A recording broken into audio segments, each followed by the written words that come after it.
Hello Internet, my name is the Golden Stalfos, and today we're going to talk about Invincible. By the way, George, you're looking good. You do something with your hair? Hope you enjoy the video. And if your name isn't George, subscribe and maybe I'll say your name next time. You never know.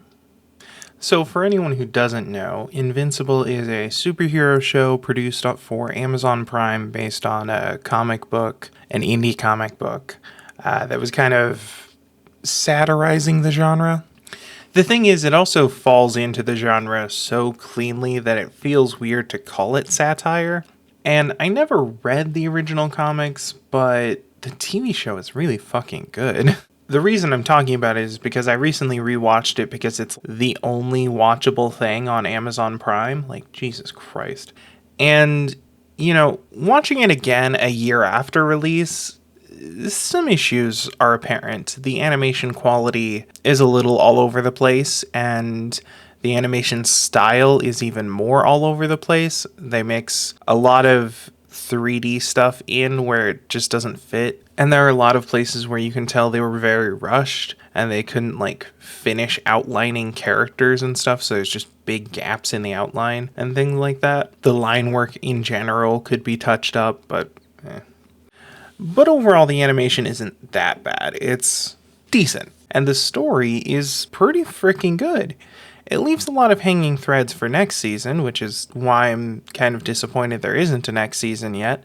But overall, it's pretty good. There are some things that are kind of weird and don't really seem to fit very well. Like, the show keeps implying that there's going to be a romance between the main character and this hot blonde chick that he hangs out with. But there never is, and it doesn't really seem like there should be, and throughout most of the story he's dating someone else, and everyone is all like, no, they're a couple, it works, they're good. But the show's language, the way they frame the characters together, the way they look at each other, it keeps pushing the idea that there might be a relationship there, but there isn't, and I don't know why you keep implying that there might be.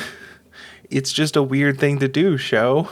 It's not even a will they, won't they hanging question, because they both have other people at various points in the story. Unless you're setting something up really far down the road, they won't. We already know they won't. Why are you implying something when you know the answer is no? Also, one of the big things about season 1 is there's this big mystery hanging over the entire story. In episode 1, we see some insane shit and we know what's going on, but we don't know why. And none of the other characters know exactly what happened or why. And so we go through this entire 8-episode arc trying to figure out what happened, why it happened. What are we going to do about what happened? How are we going to reverse this disaster if it becomes a disaster, right? And the series ends with that whole thing being wrapped up and thrown in the corner. So what is season 2 going to do? How is season 2 going to keep up the same vibe if we don't have that same looming mystery thing over the whole thing? Should it? Should it try to make a new one? I don't know. I don't know. I mean, it's not like that's the only thing the show has going for it, right? There's also this element of talking about mature things like relationships and, responsibilities and managing what it means to be a hero and what you actually need to do to make a difference in people's lives. There's some stuff there. And also, it goes into wacky comic book land with no fear, right? It doesn't spend a lot of time setting shit up. It just, boom. This is a wacky comic book shit happens, alright? There's 2 recurring villain-type characters who are clones of each other, and just, we don't know why they clone themselves, we don't know where they come from, we don't know what makes them so powerful, we just know that they're evil, and they clone each other so they can be an evil duo. And that's their gimmick, that's their stick, and that's the whole fucking thing.